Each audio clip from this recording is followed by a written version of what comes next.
Well, hello everybody, and welcome back to another episode of Trek Mission Log. My name is Jason Gilbert. I am very glad that you are here. Now, last time we finished out Season 1 of the original series, and I thank you for joining me in that. And if you've missed any of those episodes, I began with The Cage. You can go to youtube.com/@TrekMissionLog. That'll take you to my channel and all of the back catalog of videos that I've done there, and you can check them all out. If you like this content, please go ahead and hit that subscribe button. I want to personally thank the 171 of you who have subscribed to my channel. It means so much to me. It really helps this channel out immensely. And also, we are on Instagram at Trek Mission Log, and we can interact with each other there. And all I ask is if you try to message me that you just indicate that you watch the channel, because I do get a lot of bot messages on there. Now today we're going to look at Season 2, Episode 1, titled Amok Time. It originally aired September the 15th, 1967.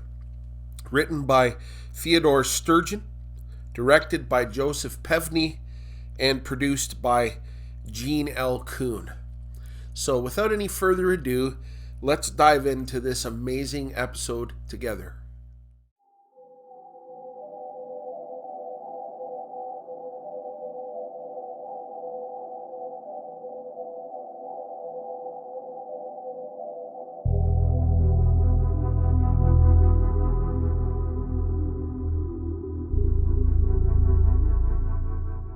On the Enterprise, McCoy catches up with Kirk in the corridor and asked him if he noticed anything strange about Spock. He said that Spock is acting nervous and hasn't eaten anything in 3 days. Kirk said it sounds like him in one of his contemplative phases. Nurse Chapel comes along with a bowl of homemade Vulcan soup and takes it to Spock's quarters. We then hear Spock yell, and Chapel runs out of his quarters, and the soup is thrown out the door. Spock angrily walks out and yells at Chapel in front of Kirk and McCoy. He even requests immediate leave of absence on his home planet of Vulcan. When Kirk questioned him, Spock said angrily that he has made his request and all that he requires is a yes or no. Kirk looks dumbfounded as we fade into the title sequence. By the way, this time the title sequence is slightly different. DeForest Kelley's name also appears in the title sequence. Now, when we come back, Kirk is in Spock's quarters questioning him about his actions. Without giving answers, Spock requests leave again. Said that they are heading to Altair 6 and he can take his leave there. Spock angrily says he must go to Vulcan, and when he stands, he has a sharp object behind his back. When Kirk asked him what was wrong, Spock said that he just needed rest. Kirk calls up to the bridge and orders Sulu to alter course to Vulcan. As Kirk leaves, Spock's hands are shaking. Now, on the bridge, Kirk receives a priority message from Starfleet. They have been ordered to adjust their plan to get to Altair 6 quickly. Kirk orders Mr. Chekhov to adjust course, and this is our very first look at Mr. Chekhov. And he is now part of the Enterprise crew. There is now insufficient time to divert to Vulcan. Spock looks bothered, but acknowledges to Captain Kirk that he understands. Kirk is having a lay down in his quarters and calls up to the bridge to ask Chekhov how far behind schedule would a diversion to Vulcan put them if they were to do so at maximum warp. Chekhov said that they are already en route to Vulcan, as Mr. Spock ordered. Kirk goes to the bridge to confront Spock. They both go into the turbo lift, and while there, Kirk questions him about the course change. Spock said he has no memory of doing it. He then requested to be locked away. He stated that no Vulcan can explain what is happening. Kirk orders Spock to sickbay for a complete examination.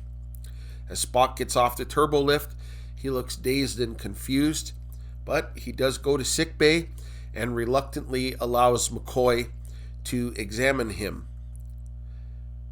McCoy then comes into Kirk's quarters after the examination and tells Kirk that he has to get Spock to Vulcan within 7 or 8 days or Spock would die. When Kirk pressed him for an explanation, McCoy said he didn't know. All he could say is that he has huge amounts of adrenaline being pumped into his bloodstream. He doesn't know what it is or what is causing it, and Spock won't tell him, but the pressure in his body will eventually kill him. In his quarters, Spock is on the view screen looking at a picture of this young lady. Kirk comes in to see him.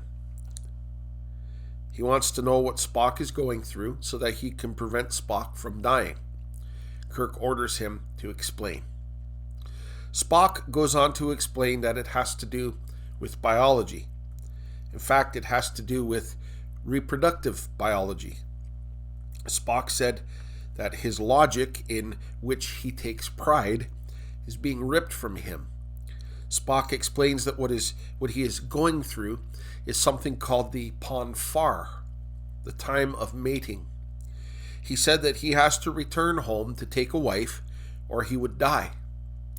Kirk told Spock that he will get him to Vulcan somehow. He then asks Uhura to patch him through to Starfleet Command. Uhura then tries to contact Spock, but in his anger he gets up and beats the snot out of the view screen on his desk in his quarters, and he's yelling, "Leave me alone."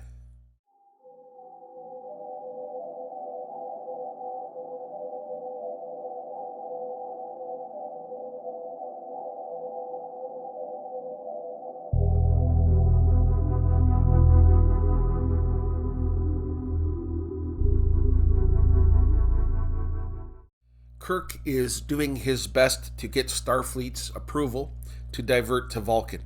They refuse his request. Kirk tells McCoy that he's going to disobey Starfleet's orders, that he owes Spock his life a dozen times over. Kirk orders Chekhov to go to Vulcan at Warp 8. Chapel overhears the conversation and smiles and gets up and leaves. She goes to Spock's quarters to tell him the news, and in a very subtle way, Spock tries to flirt with her, and he then asks if she would make him the soup again. The Enterprise then comes into orbit around planet Vulcan. In the turbo lift, Spock asks Kirk to accompany him to the surface. There's a ceremony where Vulcans are surrounded by their closest friends. He then looks at Dr. McCoy and asks if McCoy would also beam down to the surface with them, indicating that he too is a close friend of Spock. Now, minus Scotty, here is the classic lineup of characters. And what a tremendous camera shot that is. Now, they communicate with someone on the planet, and he asks that they activate their central viewer. And when they do, this is what we see. Her name is T'Pring. Uhura asks who she was, and Spock said that she is his wife. Chapel is visibly bothered by this. Now, the three amigos beam down to the planet's surface, and we see our very first views of planet Vulcan. They arrive in an area that belongs to Spock's family for over 2,000 years, and it's called the Kunat Kalafi. It means marriage or challenge. Spock then bangs a cymbal. Now, while the marriage party arrives, Spock explains that he and T'Pring were bonded at 7 years of age by their parents.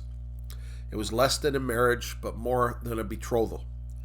The marriage party arrives with this lady being carried in, and Kirk identifies her as T'Pau, the only person to turn down a seat at the Federation Council.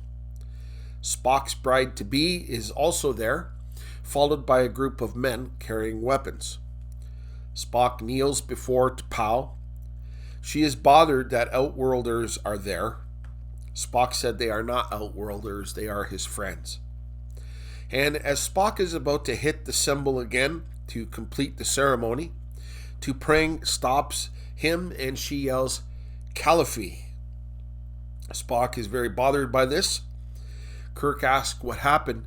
T'Pau said that she has chosen the challenge and will now choose her champion. Spock has gone off looking like this, and T'Pau said that he has blood fever. Spock will have to fight for her. T'Pring now has to choose the person to fight against Spock, and as she walks down the line of men, she chooses Kirk. T'Pau told Kirk that he is free to decline. Spock approaches her. He said that Kirk is his friend and that he will not fight him. She then asked him if he was a Vulcan or a human. The choice is Kirk's. Now, Kirk has doubts that Spock would win against the other Vulcan males that were there. So he agrees to the fight to help his friend. And so he accepts the challenge. The weapons are distributed, and it was only then that T'Pau told Kirk that it is a fight to the death. The fight then begins, and after an intense first round, T'Pau calls for it to stop. McCoy jumps in and says that the atmosphere is too thin for Kirk to breathe and that he can compensate with a hypospray. She does grant him permission. They are now given new weapons for the next round of fighting, and when this round starts, we finally get to see some Shatner chops. It has been a while. Eventually, Spock chokes him out, and Kirk is unconscious. McCoy runs over to check on him, and he pronounces Kirk dead. McCoy calls up to the ship and has the transporter room stand by to beam up the landing party. He walks up to Spock and said to him that he was now in command. What are his orders? Spock said he would be along shortly, and that Chekhov is to plot a course to the nearest starbase so that he could surrender himself to the authorities. McCoy and dead Kirk beam to the Enterprise. Spock then goes to T'Pring and asks her to explain. She said that she wanted a different Vulcan that was there, so she chose Kirk to be her champion because either way, she would end up with the Vulcan that she wanted. Spock then stands before T'Pau and takes his leave of her with the Vulcan farewell. Live long and prosper. He then beams aboard the Enterprise. Spock walks into sickbay and tells McCoy and Chapel that he is resigning, and as he is talking, Kirk walks up behind him. Spock is very happy to see Kirk, that he smiles and calls him Jim, and then he immediately composes himself. Turns out, McCoy gave Kirk something in the hypospray that knocked him out and that simulated death. Spock said that during combat, when he thought he had killed the captain, the madness left him. When asked about his emotional response at seeing Kirk, Spock says he was relieved that Starfleet had not lost a good captain. The Enterprise then sails to Altair 6, and all is well.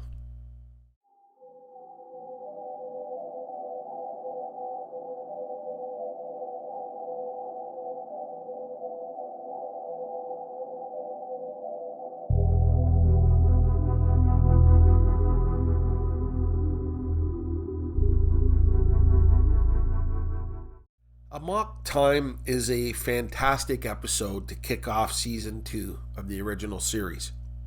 I've been looking forward now to do this episode to rewatch it for quite a while. This is a very important episode for Star Trek, in my opinion, for several reasons. First and foremost, and most obviously, we learn a great deal about the planet Vulcan, about Vulcans, and some of their customs and rituals. In this episode, Spock is going through something called Pon Farr. Now, we learn from the end of this episode, and from Star Trek III, The Search for Spock, that Pon Farr is the burning of the Vulcan blood. From the third Star Trek film, it happens to Vulcan males every 7 years of their adult life. The burning of the blood causes intense emotional outbursts, which we indeed saw in this episode.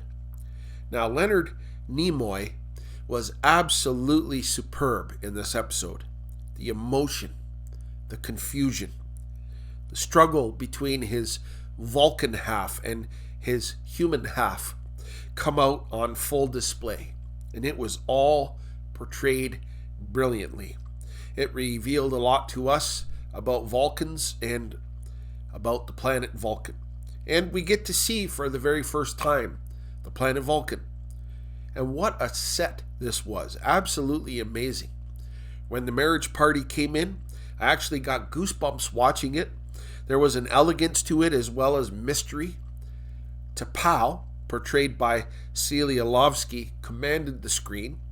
It was amazing to watch the pomp and the pageantry, as well as the ritual and the ceremony. The music during this section of the episode was fantastic as well. Perfect blend. The fight between Kirk and Spock was powerful to watch. It was a great fight sequence. Even when the stunt doubles were used, they captured it from a good distance, which was a great improvement from season 1. The fight was also difficult to watch because Kirk and Spock are best friends. All great stuff here. And finally, we get to meet Pavel Chekhov, portrayed by Walter Koenig.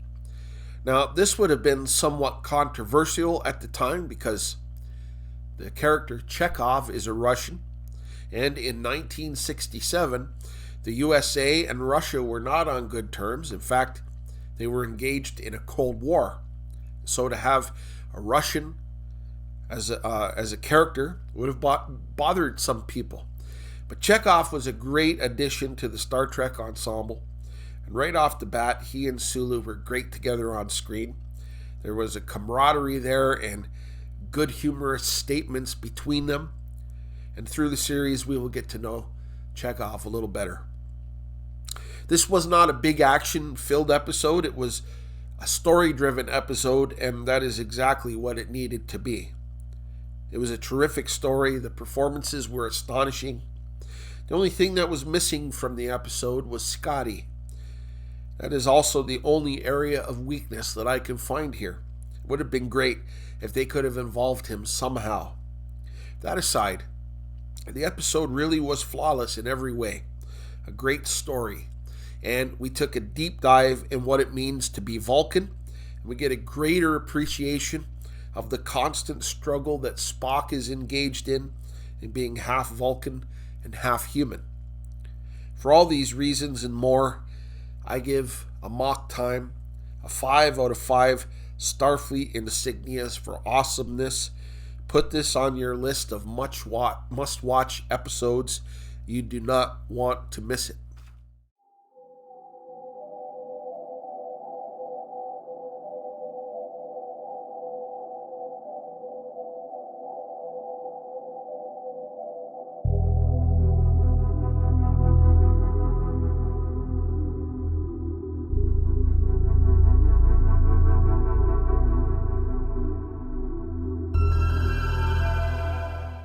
Well, that wraps up this edition of Trek Mission Log. I hope that you enjoyed it as much as I have. Please drop a comment below and let me know your thoughts about this incredible episode, Amok Time. I do read all the comments and I try my best to respond to them all. Now, just a reminder, last week I announced that I would not be putting any new content on my channel on December the 23rd and also on December the 30th. I will be taking this time to celebrate Christmas with family and friends, and we'll be back in the new year with a brand new episode. I wish you all a very Merry Christmas and a Happy New Year. Little piece of advice, please try not to eat too much gach, as it is hard on the human stomach, and limit yourself to 1 glass of Romulan ale. Till next time, live long and prosper.